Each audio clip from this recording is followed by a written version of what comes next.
Buenas noches a todos. Gracias por conectarse y gracias por su puntualidad. En nombre del Colegio Colombiano de Gastroenterología, Hepatología y Nutrición Pediátrica, estamos muy agradecidos por su tiempo acá y por tomarse la dedicación para poder dedicarle al reflujo gastroesofágico y la enfermedad por reflujo gastroesofágico. Sabemos que es una patología que gastroenterólogos, pediatras y médicos generales se enfrentan todos los días con nuestros pacientes y es por eso que decidimos desarrollar esta actividad. El día de hoy, la noche de hoy, nuestra invitada y nuestra ponente speaker es la doctora Diana Quimbayo.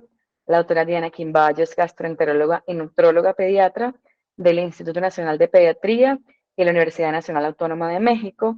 Además, es pediatra institucional de la Fundación Valle de Lili en Cali, profesora de la Universidad ACESI, con especialización en docencia universitaria y además es la vicepresidenta del Colegio Colombiano de Gastroenterología, Hepatología y Nutrición Pediátrica. Diana hoy nos va a hablar entonces de enfermedad por reflujo gastroesofágico. Gracias, Dianita. Hola a todos. Bueno, para mí es un gusto estar con ustedes el día de hoy y sobre todo poder compartir nuestras experiencias como gastroenterólogos pediatras en un tema tan común como es la enfermedad por reflujo gastroesofágico. La idea es hacer un condensado, digo yo, un condensado en 20 minutos de este tema. Entonces vamos a hacer énfasis en las cosas más importantes. Tenemos tenemos nutricionistas, médicos generales, pediatras, gastropediatras, tenemos gente de Colombia, también tenemos gente de México, entonces bienvenidos a todos.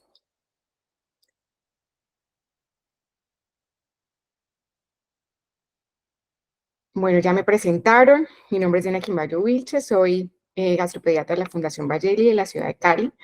No tengo ningún conflicto de interés, solamente el deseo de seguir aprendiendo y de seguir enseñando y de la educación médica continua por parte del Colegio Colombiano de Gastroenterología, Hepatología y Nutrición Pediátrica.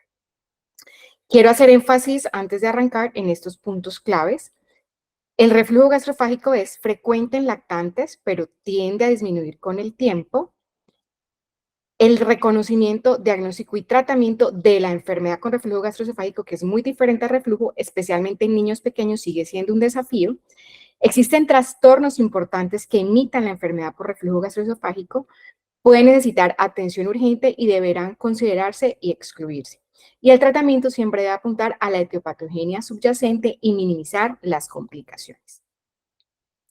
Siempre en este tema tenemos que definir, ¿cierto? Entender qué es reflujo gastroesofágico y qué es enfermedad por reflujo gastroesofágico. Sabemos que el reflujo es un proceso fisiológico y esto es muy importante explicárselos a los padres, que lo entiendan. Ese es el paso del contenido gástrico al esófago que puede presentarse con o sin regurgitación y vómito. Esta regurgitación, como les decía, es ese retorno del contenido del estómago a la faringe de forma pasiva. Mientras que el vómito vemos que hay una expulsión de ese contenido gástrico por la boca con esfuerzo, con contracción del diafragma, que puede estar asociado a náuseas, arcadas, contracción muscular, torácica o abdominal. Y tenemos la enfermedad por reflujo gastroesofágico. Entonces, es ese regreso de este contenido del estómago ácido alcalino hacia el esófago, pero ya de una forma persistente y patológica. Podemos tener un reflujo gastroesofágico fisiológico, especialmente después de las comidas, postprandial. Es un evento que se presenta casi a diario en todas las personas, en niños, en adultos, mientras que este reflujo gastroesofágico ya se considera un proceso patológico y va a estar siempre acompañado ya de síntomas y o complicaciones. Entonces, enseñarles esto también a los padres, explicárselos también para ellos es muy importante.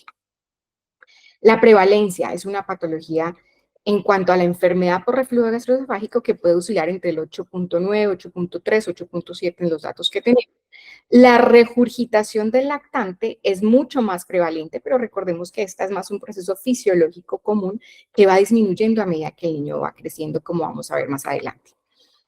Miren, estos también son estadísticas de la enfermedad por reflujo gastroesofágico. Es un estudio muy bonito que hicieron en madres en Singapur, en donde cuando estaban embarazadas les daban un cuestionario, les enseñaban como los datos para identificar enfermedad por reflujo, y una vez nacían los niños tenían que estar llenando estos cuestionarios y hacían el seguimiento de forma prospectiva hasta los 12 meses. Entonces podemos ver cómo en la enfermedad por reflujo gastroesofágico A las 6 semanas de vida, el 26.5% de los niños la presentan, a los 3 meses el 7.7%, a los 6 meses el 2.6% y a los 12 meses el 1.1%. Entonces, igual vamos viendo como tanto la enfermedad por reflujo como la regurgitación del lactante van disminuyendo a medida que el niño va creciendo. Bueno, y es importante también entonces hablar de la fisiopatología para lograr entender muchos conceptos que van a ser útiles para el diagnóstico y el manejo. Como primero, tenemos que saber qué es el esfínter esofágico inferior. Esta es una zona de mayor presión anatómica que me va a separar el estómago del esófago y va a evitar que este contenido gástrico se regrese al esófago. Esta zona está compuesta por diferentes estructuras anatómicas, tanto propias del esófago como estructuras externas que me le dan sostén a esta unión.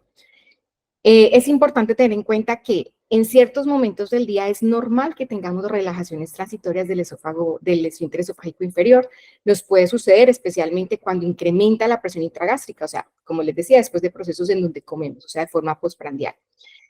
Esta presión de este esfínter esofágico inferior tiende a aumentar a medida que el niño va creciendo, porque el lactante, esta presión es menor, tienen más relajaciones transitorias del esfínter esofágico inferior y por esa razón es que observamos que tienen más eventos de regurgitación. El llanto, la distensión gástrica y las enfermedades respiratorias van a aumentar la presión intragástrica también y van a favorecer estas relajaciones transitorias.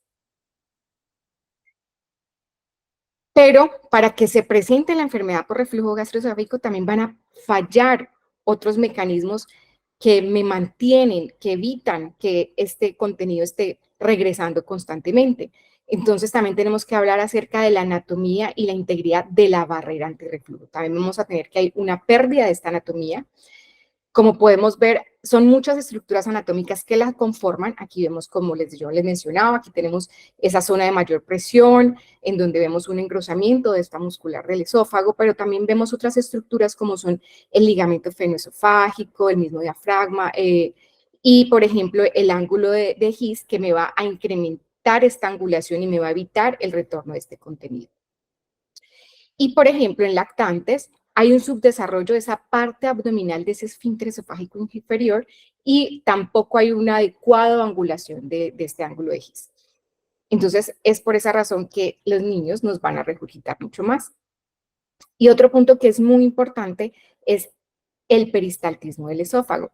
Tenemos ondas peristálticas primarias, que es cuando vamos a comer, que se encadenan desde el esfínter esofágico superior, que son de forma coordinada, propulsiva, y pues que obviamente la idea es que ellas me lleven y me transiten el bolo hasta el estómago. Tenemos también las ondas peristálticas secundarias. Estas generalmente se van a desencadenar no desde arriba, sino ya a nivel local, cuando hay estímulos, por ejemplo, la salivación, o cuando hay regurgitación, cuando hay un reflujo del estómago hacia el esófago, estas ondas se desencadenan ahí a nivel local y lo que hacen es que regresan este contenido. Es importante, por ejemplo, entender que la salivación es uno de los mecanismos que trata de mantener activo este peristaltismo secundario. En las noches, como salivamos menos, como tenemos más degluciones secas, es por esa razón que muchas veces los síntomas de reflujo son más evidentes. También es importante tener en cuenta que una posición erguida puede ayudar a eliminar el volumen por gravedad. Eso también explica por qué los lactantes tienen regurgitación a estar constantemente todo el día acostados. Y también es importante tener en cuenta que esa saliva y todas esas secreciones esofágicas que se producen van a también a mantener la integridad de esta mucosa. Entonces, si fallan estos mecanismos, pues vamos a tener, por ende, una enfermedad por reflujo gastroesofágico. El diagnóstico es principalmente clínico. Puede ser un poco más difícil en ciertas poblaciones, como son lactantes, como son neonatos, pero siempre una historia clínica completa y un examen físico completo con una antropometría en donde estemos mirando el crecimiento de los niños va a ser fundamental. En lactantes, ¿qué tenemos que tener presente? La anamnesis siempre debe incluir la edad de aparición de los síntomas, por lo que ya les voy a explicar. La alimentación siempre tiene que ser tenemos que hacer una anamnesis también completa de qué es cómo están alimentando a ese niño, si está con lactancia materna exclusiva, si está con alimentación mixta, qué tipo de fórmula está utilizando, cómo preparan la fórmula, ¿cierto? Porque a veces la concentran, a veces la diluyen, a veces dan tomas muy grandes, volúmenes muy grandes que sabemos que pues van a predisponer esta sobrealimentación, esta sobredistensión gástrica, pues va a predisponer a más eventos de regurgitación. El intervalo entre tiempos que le agregan esta fórmula, es muy común en nuestro medio, obviamente, que le agreguen la colada de 7 cereales, que obviamente va a incrementar volumen, osmolaridad y que va a también incrementar la regurgitación. Si hay o no restricción de alergenos, yo siempre les digo a los pediatras y a los médicos, las nutricionistas pues lo hacen perfecto, pues porque eso es de su día a día, pero por lo menos hacer un recordatorio de 24 horas. Con un recordatorio de 24 horas yo puedo saber con qué alimentaron al niño un día anterior y más o menos hacerme una idea de cómo es su patrón de alimentación. Incluir la noche, porque entonces a veces los papás solo te dicen lo que comen el día y se olvidan de la noche, y en la noche es cuando dan tomas de 8 onzas con coladas 3 veces en la noche. Entonces pues obviamente estos son, y a veces ya no es solo en lactantes, sino ya en niños preescolares que sabemos que ya evidentemente no tienen que estar con estos hábitos de alimentación. Y también es muy importante el patrón de la regurgitación, los vómitos, si es nocturno, si es postprandial, si es contenido gástrico, biliar o fecal. Obviamente sumado a toda la otra información que debo interrogar.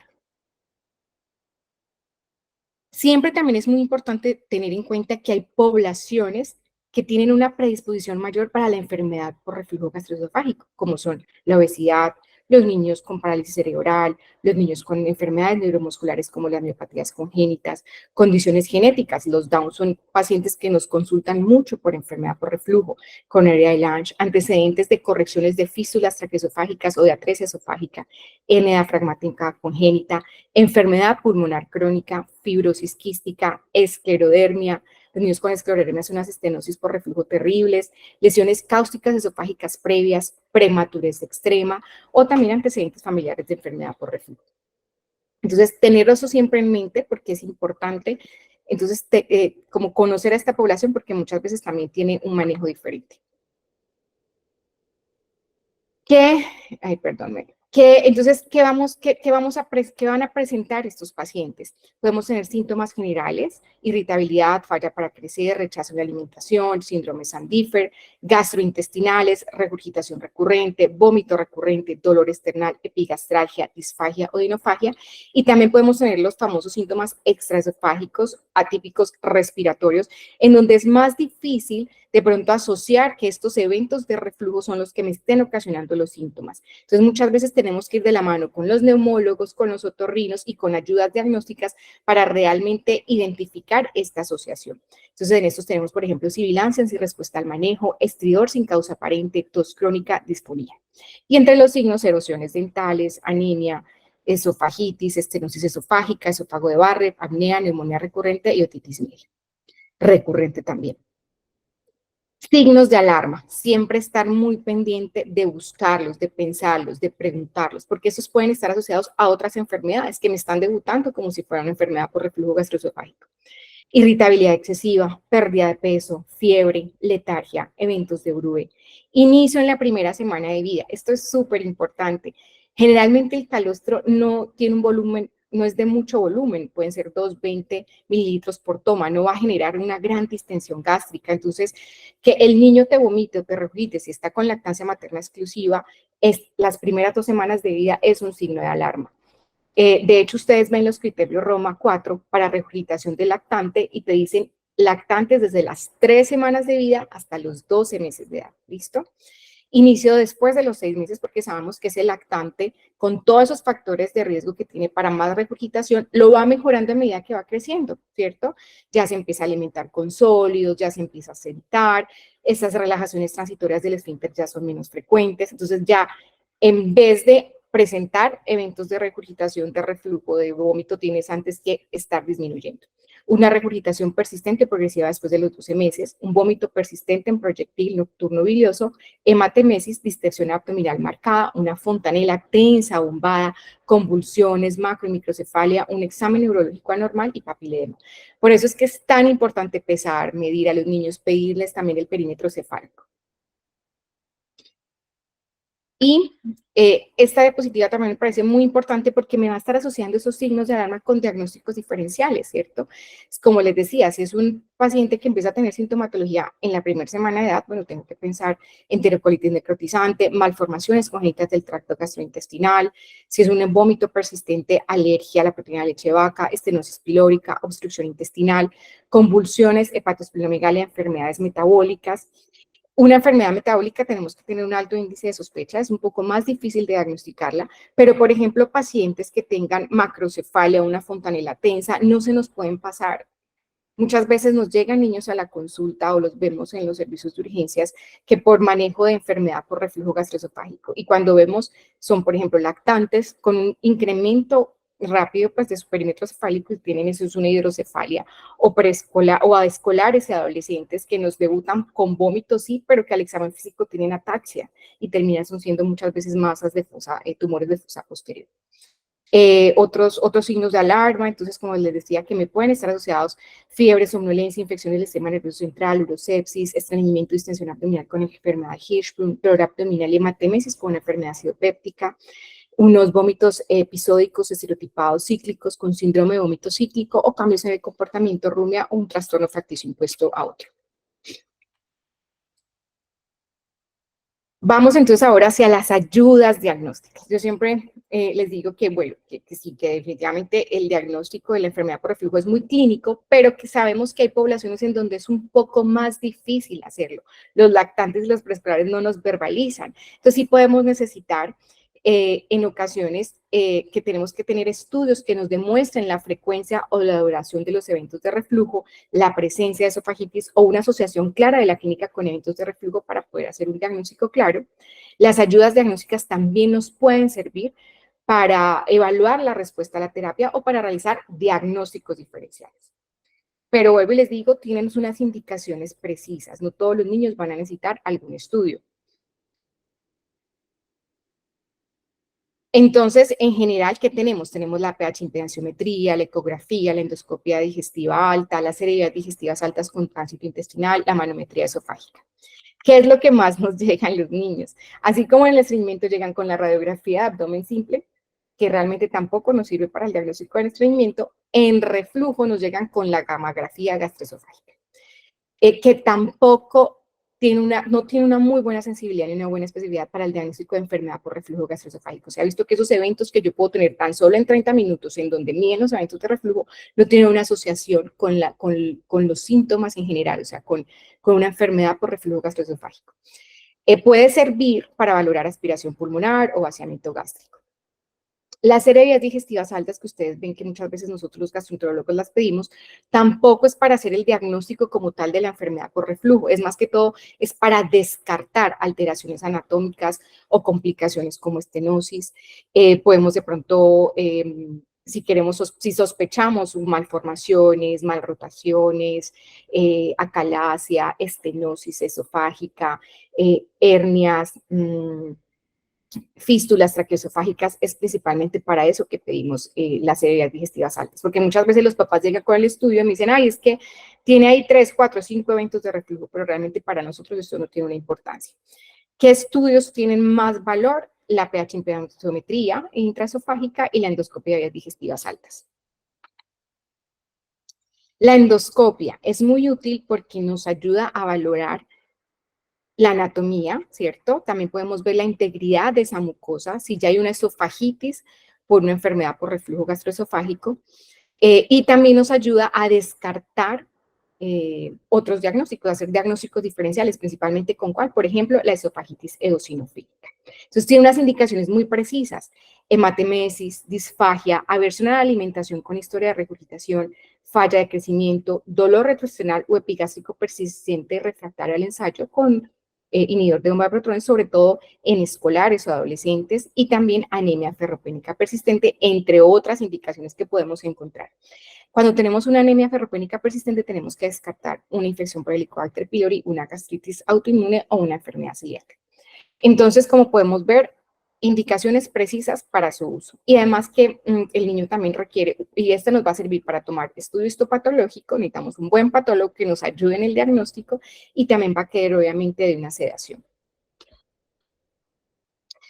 Otro punto que de pronto no quiero que se me pase es cuando sospechamos pacientes que tengan esofagitis eosinofílica. Entonces son esos pacientes que tienen atopia, que tienen una rinitis alérgica, que tienen asma y que de pronto están consultando por síntomas esofágicos de reflujo asociados a disfagia o que sencillamente refieren dolor external, que tienen dificultad que tienen eventos de impactación de alimentos o, por ejemplo, que tienen dificultad para comer sólidos y tienen que estar frecuentemente comiendo pedazos muy pequeños, pasándolos siempre con agua. En esos pacientes tenemos que pensar en esofagitis eosinofílica y es una indicación para hacer una endoscopia.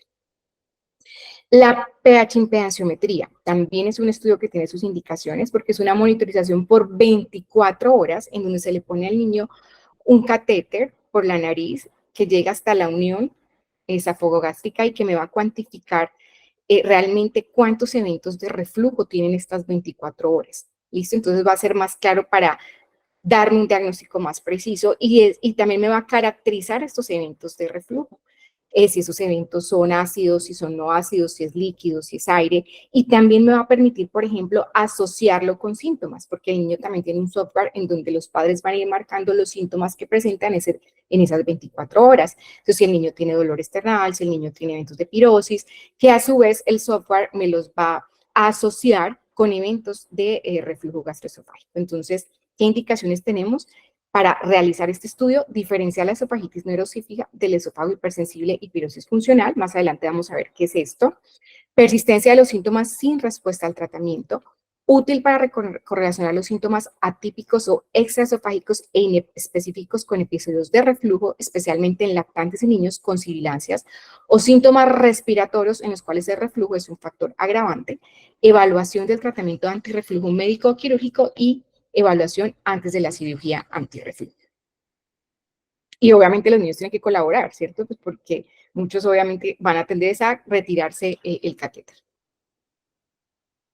Como les mencionaba, tenemos 4 fenotipos de la enfermedad por reflujo gastroesofágico.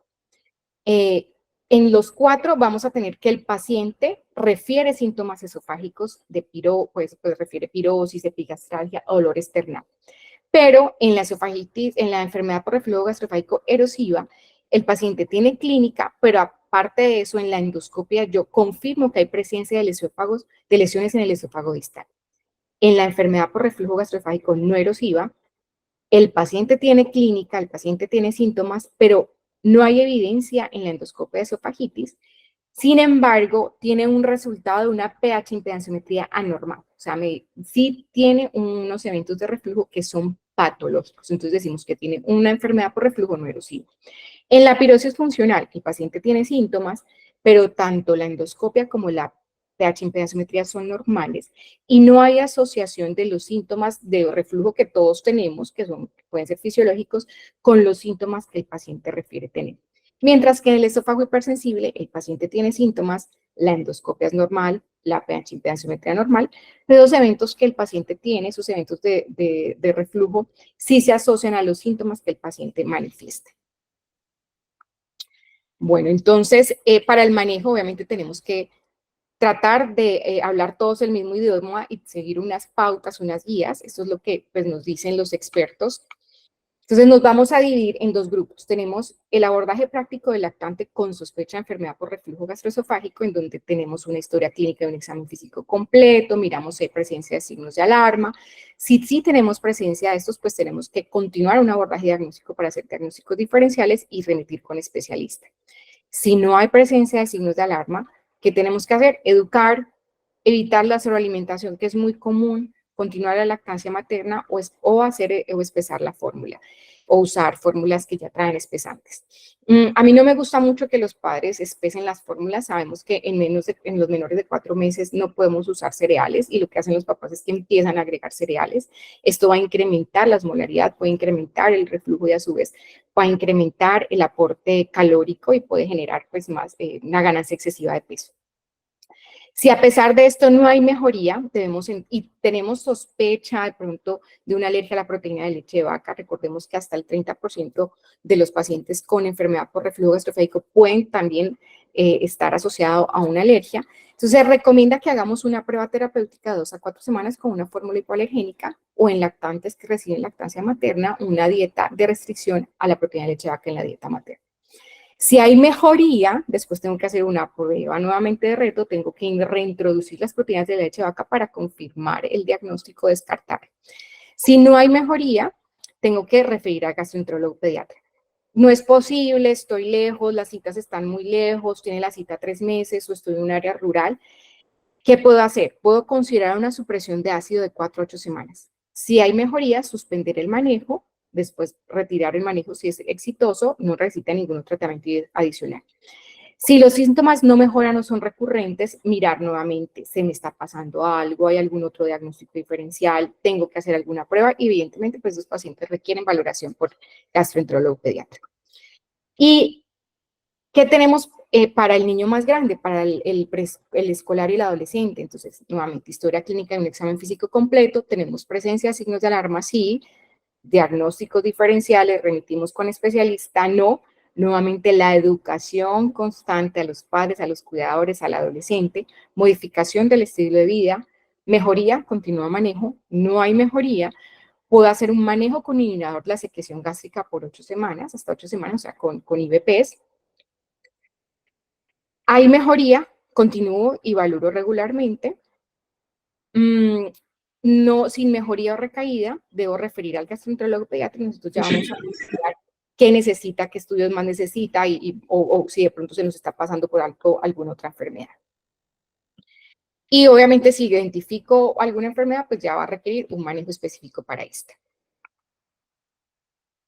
Esto es lo mismo que ya les he dicho, pues en lactantes la posición, mirar si hay sospecha o no de alergia, la prueba con una fórmula hipoalergénica, luego el reto, evitar la sobrealimentación. Esto es muy importante explicárselo a los padres, a los abuelos, a los cuidadores.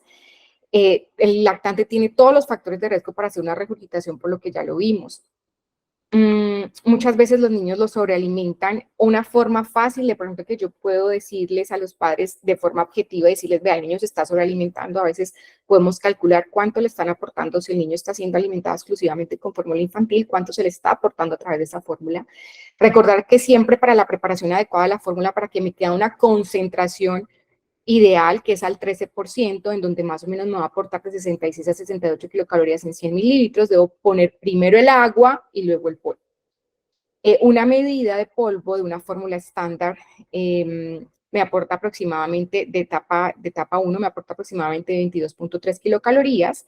Si este niño de 2 meses y de peso de 5 kilos está tomando 4 onzas, sería 22.3 por 4, por toma se está tomando casi 90 kilocalorías por toma, y si se está tomando 7 tomas al día, vendrían siendo 624 kilocalorías por día. Si lo divido por el peso, vendrían siendo 124. Y tenemos unas tablas en donde más o menos me dicen qué es lo que deben recibir de aporte energético los lactantes. Entonces yo aquí les puedo decir a los padres de forma más objetiva, veas que realmente el niño se está sobrealimentando, y eso lo podemos evidenciar en la antropometría. Y sí, son niños con una gran ganancia de peso. En cuanto al manejo farmacológico, ya lo mencionamos, tenemos agentes supresores de ácido, procinéticos, tenemos antiácidos de alginato, protectores de la mucosa esofágica, pero la primera línea de manejo siempre van a ser los inhibidores de la bomba de protones. Algo que sí les sugiero mucho es traten de usar la dosis más baja, ¿vale? O sea, no usemos, si sabemos que el esomeprazol en menores de 20 kilos con una dosis, con un sobre de 10 miligramos, se cubre perfectamente, no hay ningún problema, utilicen esa dosis. Y una sola vez al día. Ya si no hay mejoría, si ya vemos que es una enfermedad por reflujo gastroesofágico más grave, nosotros ya empezamos a mirar a subir dosis de IVPs o a manejar otros medicamentos, o si son una población con factores de riesgo como niños hipotónicos, pues ya de pronto empezamos a usar procinéticos. ¿Por qué? Los inhibidores de bomba de protones son medicamentos muy seguros, son medicamentos muy útiles. A veces sí siento que los sobreusamos mucho, y de todas formas tienen efectos adversos, ¿cierto? Sabemos que incrementan el riesgo de infecciones gastrointestinales, de infecciones respiratorias, me van a afectar la microbiota, y el uso crónico, por ejemplo, en ciertos pacientes ya neurológicos, me va a alterar la absorción de calcio, hierro, vitamina B12, zinc, magnesio. Entonces, son seguros, pero con las indicaciones que deben ser, a las dosis que deben ser y por el tiempo que se deben dar. ¿Qué otras opciones tenemos? Por ejemplo, ya en pacientes que tienen una patología mucho más grave, podemos utilizar una alimentación pospilórica, que es eso, son niños, por ejemplo, los neurológicos que tienen gastrostomías, entonces ponemos botones especiales que tienen un avance más largo y que lo avanzamos hasta segunda, tercera porción de duodeno, obviamente bajo endoscopia, o también tenemos la funduplicatura, las cirugías antirreflujo y manejos endoscópicos terapéuticos. Pero es importante que tengan en cuenta algo, porque es que muchas veces nos dicen, por ejemplo, en hospitalización, ay, no, es que este niño tiene un reflujo terrible, aváncenle una sonda. Igual, estas indicaciones o estos procedimientos también están reservados para una minoría de niños que padecen este reflujo grave y que no responden a tratamientos médicos. Primero yo tengo que dar un buen manejo farmacológico y no farmacológico, revisar, mirar diagnósticos diferenciales y ya después me remito a estas opciones. ¿Por qué? Porque también tienen complicaciones. Estas ondas tienen que pasarse bajo endoscopia y muchas veces también se desplazan. Esto es súper importante, se los quise recalcar, porque muchas veces nos llegan estos niños a la consulta o nos interconsultan también en el piso, en que podemos tener eventos de vaciamiento gástrico o gastroparesia después como fenómeno transitorio en niños después de una infección, que pueden causar reflujo postprandial por distensión gástrica que estimula la relajación de este esfínter esofágico inferior, pero que simplemente tenemos que tener paciencia y que con el tiempo van a mejorar.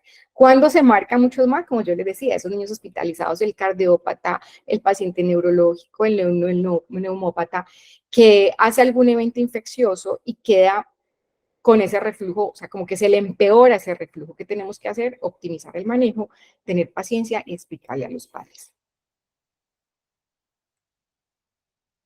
Y para terminar, entonces, ¿qué concluimos? El reconocimiento, diagnóstico y tratamiento de la enfermedad por reflujo gastroesofágico, especialmente en niños pequeños, sigue siendo un desafío. Una evaluación clínica cuidadosa, especialmente en grupos de alto riesgo, buscando signos de alarma, y el uso selectivo de ayudas diagnósticas me van a permitir diferenciar entre enfermedad por reflujo y muchas veces otras enfermedades que puedan generarme reflujo. El tratamiento debe apuntar a la etiopatogenia subyacente y minimizar las complicaciones. Bueno, muchísimas gracias. No sé, antes quiero obviamente invitarlos a nuestro simposio Colgan de este 2024 que se va a realizar en la ciudad de Santa Marta y que va a estar espectacular, para que entonces estén pendientes de toda la información que les vamos a dar y del programa académico. Y que también nos sigan en redes. Tenemos la página oficial del Colegio Colombiano de Gastroenterología, Patología y Nutrición Pediátrica y varios pues de nosotros también tenemos nuestras páginas personales. Muchísimas gracias. Quedo pendiente de las preguntas. Ya voy a dejar de compartir. Me regalen un minuto. Listo. Fantástico, Diana. En verdad fue una presentación clara, al punto, con la información necesaria para que pediatras y gastroenterólogos pediatras también tuviésemos un acceso y una orientación, porque en verdad este niño que es vomitador genera mucha angustia y mucha preocupación. Y te iba a hacer una pregunta en relación a eso. ¿Cuándo consideras tú la posibilidad de agregar espesantes o a lo mejor hacer un cambio de fórmula? ¿En qué momento? Porque en el algoritmo pues, de manejo de enfermedad de reflujo no plantean el uso de espesantes, pero ¿cuánto tiempo? ¿En qué momento piensas tú que vale la pena empezar el uso de los espesantes? O hacer un cambio de fórmula, una fórmula antirreflujo. Sí, bueno, realmente, pues, generalmente si vamos a hacer una fórmula antirregurgitación, sabemos que estas fórmulas es para manejar el síntoma del lactante que regurgita. Y sabemos que esa regurgitación en ese lactante va a ir disminuyendo en el tiempo. Entonces, si decimos usarlo, es porque de pronto ya está afectando la calidad de vida y se puede usar por un tiempo, sobre todo decimos nosotros que es más por calmar a los padres. ¿Por qué? Porque en estudios de pHimetría se ha demostrado que lo que disminuyen son los eventos de regurgitación, o sea, lo que los padres ven que sale por boca, ¿listo? Lo que genera ansiedad, lo que genera estrés, pero realmente el índice de reflujo medido por pachimetría no se afecta. O sea, el niño va a seguir con su evento fisiológico de regurgitar, pero va a Así. ser menos evidente. Entonces sí puede ser una opción, se pueden usar. Sin embargo, pero no pues, o sea, se supone que estos son eventos que van a ir disminuyendo, que a los 4 meses, a los 6 meses, prácticamente los niños se inician complementar y mejoran muchísimo. Entonces es una fórmula que tampoco tengo que seguirla por más tiempo.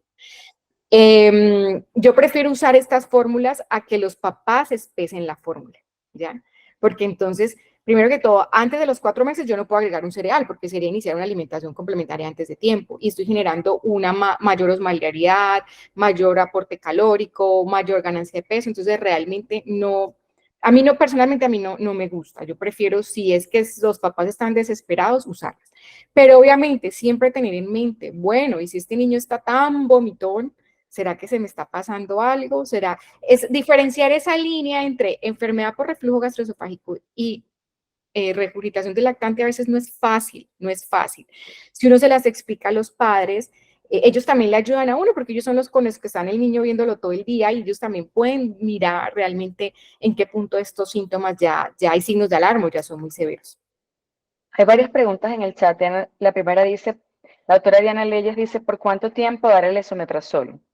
Bueno, pues como veíamos cuando, por ejemplo, tengo el escolar y el adolescente que me verbalizan los síntomas esofágicos de reflujo, yo ahí le hago una prueba, por lo menos se dice que hasta 8 semanas, ¿listo? Entonces le digo 8 semanas, una dosis diaria, como les decía, se puede usar con la mínima dosis que sabemos que el medicamento es efectivo, por lo menos 8 semanas. En los lactantes, igual, en los lactantes sí se sugiere de 4 a 8 semanas, en caso de que veamos que hay una enfermedad por reflujo gastroesofágico. La regurgitación del lactante realmente no está indicado como tal el manejo farmacológico con inhibidores de bomba de protones.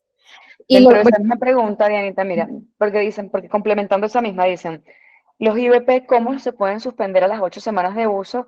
Y si hay que hacer un destete de los medicamentos y cómo se hace. Me pareció que era una pregunta bastante interesante en sí, pues relación a cómo hacer el cambio. sí hay como diferentes,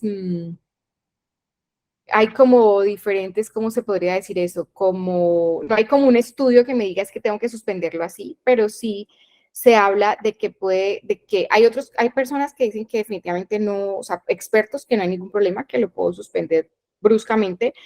Otros sí refieren que es mejor hacerlo de forma escalonada, entonces que de pronto lo haga interdiario por 2 semanas hasta que los termine de usar. Es como lo que realmente se recomienda.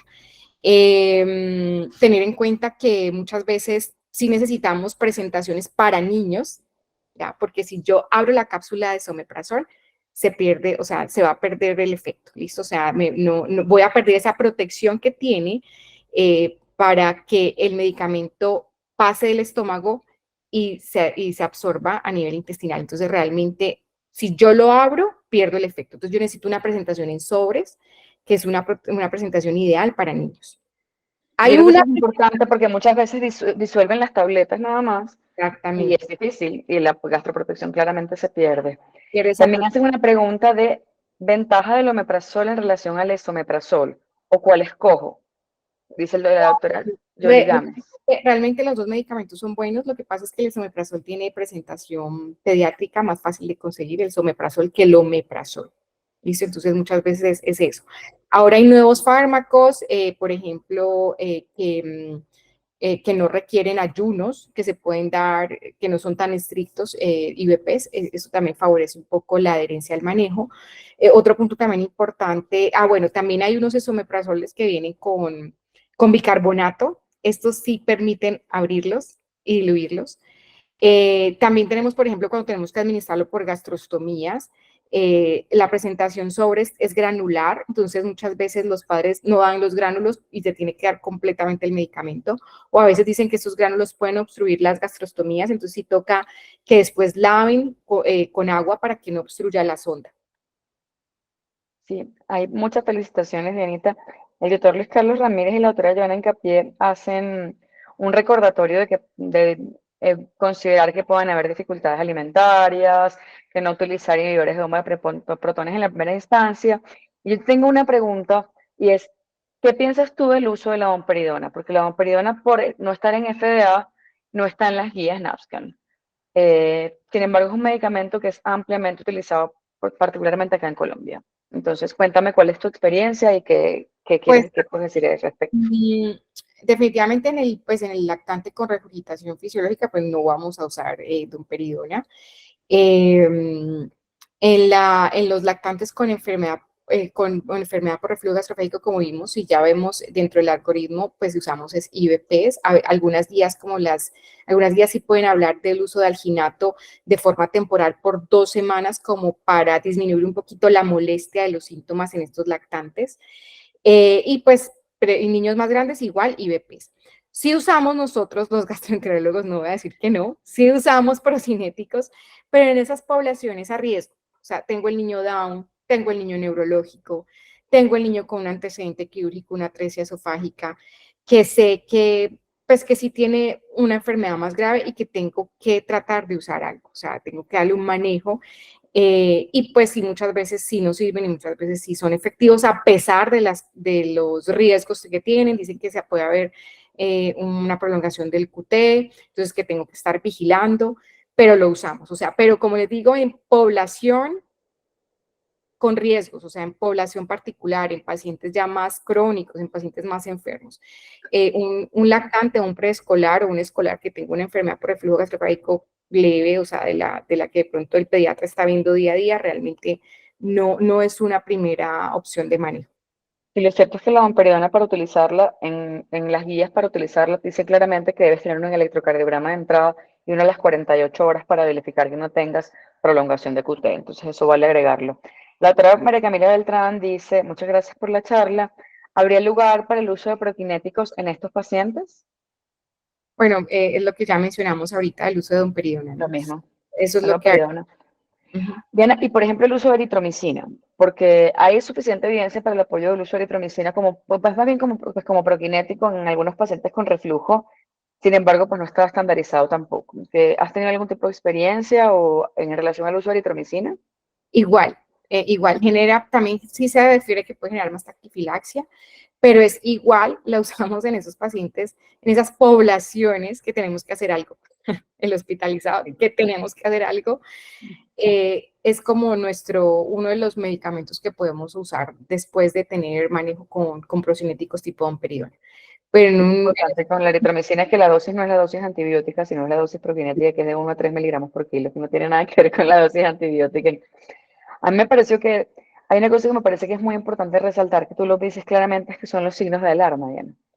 Cómo verdaderamente hacer esa diferenciación del paciente que tiene un riesgo adicional y que verdaderamente amerita un estudio adicional, y aquel niño que es el llamado siempre vomitador feliz o regurgitador feliz, que está divinamente, que come lactancia libre de demanda, está redondito, pero vomita cada 5 minutos. Y yo siempre uso la analogía del vasito lleno. Si estoy sobrealimentado, mi vasito no se vacía, sino que estoy siempre llenándolo. Y al estar llenarlo constantemente, pues claramente me vomito más.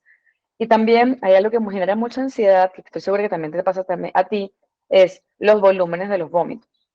Entonces, es que vomita todo lo que se comió y ahí vale la pena decir, lo invito a que bote un dedo de leche en el piso y me diga cuál es el desastre. Y entonces así verdaderamente podemos ver que no porque se vomitó todo lo que se comió, sino algo diferente. sí, no, y otra cosa que vemos es que el niño regurgita, entonces la mamá se angustia y vuelve y lo pega, ¿sí? Totalmente. Y lo Entonces, vuelven a comer. pero alimento de una central, entonces ese es un círculo que obviamente no para. Y yo siempre también les digo a los papás, o yo les hago la aclaración, o les digo, bueno, es que usted se está tomando, como estaba en la diapositiva, eso que el niño usted le está dando es un equivalente a usted a 1 litro, 2 litros, o es un equivalente a que si usted el fin de semana se toma, no sé, el sancocho, la jarra de limonada, se acuesta a dormir, pues les va a dar reflujo. Vomita. O cuando les empiezan a dar esas teteros con colada, yo digo, es como si usted cogiera leche y le licuara mazamorra y se toma eso. Entonces, a veces uno haciendo esas analogías con los padres, explicando, educando, ellos como que ya, ok, sí son un poco más conscientes y disminuyen un poco esa sobrealimentación que le están dando a los lactantes. Como última pregunta, Zulma Muñoz dice, ¿qué opinión tiene acerca de la lisaprida? Yo creo que pues vale lo mismo es el ondansetron, son antieméticos, no tienen indicación en enfermedad por reflujo gastroesofágico, sin duda alguna. No, realmente. pronto los utilizan mucho en el servicio de urgencias, pero más que todo para vómito agudo en pacientes con algún proceso infeccioso, El gastrointestinal. doctor Vera levantó la mano y por favor queremos darle la voz. No, simplemente para aclarar que la eritromicina se utiliza más en gastroparesia, no en reflujo crónico. Entonces eso porque de pronto damos el mensaje que se puede usar para el reflujo gastroesofágico y eso no es verdad. Segundo, los inhibidores de bomba de protones en general no se ha visto que respondan los lactantes, digamos, o sea, digamos, probablemente nosotros que recibimos la punta del iceberg de todos los reflujos y reflujos severos y pacientes con atresia esofágica, etcétera, digamos, es probable que nosotros lo usamos un poco más que la población de pediatría en general, pero el concepto en general es que hay que pensar muy bien porque la mayoría de pues, los efectos colaterales de más cólico, malestar, etcétera, es mayor en los lactantes. Y segundo, bueno, el alisaprido pues es igual que la metoclopramida, o sea, está contraindicado, pasa la barrera hematoencefálica, produce intoxicación, es un antiemético que actúa de manera diferente que el ondansetron, pero digamos no está indicado en enfermedad por reflujo gastroesofágico, lo mismo está contraindicado la metoclopramida en nuestro sistema, digamos, uno debería pedir autorización en caso de que lo tenga que utilizar en los pacientes. Gracias. Sí, y por ejemplo, Gracias. también la literatura también es muy clara en decirnos que no hay evidencia de usar IVPs, por ejemplo, en el lactante irritable, en el lactante que llore, o sea, porque muchas veces lo asocian, es que el lactante tiene reflujo, entonces también usan IVPs y aquí tampoco hay una indicación para hacerlo. Totalmente de acuerdo. Eh, bueno, teníamos la última pregunta, pero le voy a dar un minuto más al doctor Leonel Javela. ¿Qué opina sobre la alimentación más frecuente y de menos volúmenes, o sea, alimentación fraccionada? Pues, o sea, dentro del manejo del lactante sí se recomienda que es preferible de pronto dar volúmenes más bajos y de forma más fraccionada, pero realmente lo que yo veo en el día a día es que muchas veces estos niños lo que reciben es un exceso de volumen, una sobrealimentación. Entonces, simplemente ajustar a unos volúmenes normales para la edad es más que suficiente. No, Yo creo no. que vale la pena muchísimo darse cuenta, el doctor Leonel, en relación a cómo va la velocidad de crecimiento, cómo va la ganancia de peso de ese niño. Porque hacer una alimentación fraccionada o restringir alimentación en un bebé que tiene algún signo de alarma, pues claramente no es la indicación. Pero si vemos que es un bebé que está comiendo 8 onzas cada 3 horas y tiene 9 kilos y tiene 3 meses, claramente ahí estamos comiendo más de lo que debemos. Y hay un problema, es que la saciedad en el niño, hablarles un poquito también a los padres de lo que es el reflejo de succión, que el niño succiona no necesariamente solamente porque tenga hambre, sino que el reflejo de succión es un reflejo primario. Al ser un reflejo primario, el niño succiona y pues va comiendo si tiene el acceso a la leche. Entonces, si es lactancia, pues humana, lactancia materna, va a seguir produciendo leche la mama materna, y si es al tetero, pues parece que requeriría mayores volúmenes. Entonces, tener atención en relación a cómo va verdaderamente esa ganancia de peso de ese bebé y que no tenga signos de alarmas adicionales.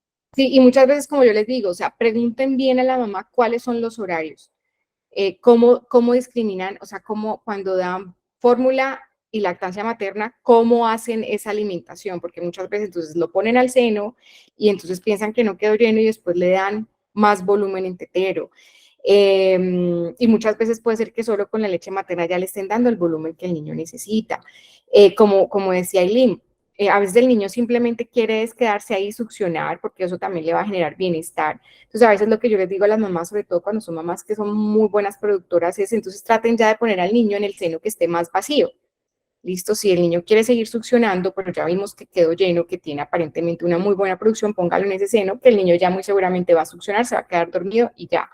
Son como estrategias que muchas veces utilizamos, pero generalmente lo que siempre identifico es una sobrealimentación con una gran ganancia de peso en los pacientes.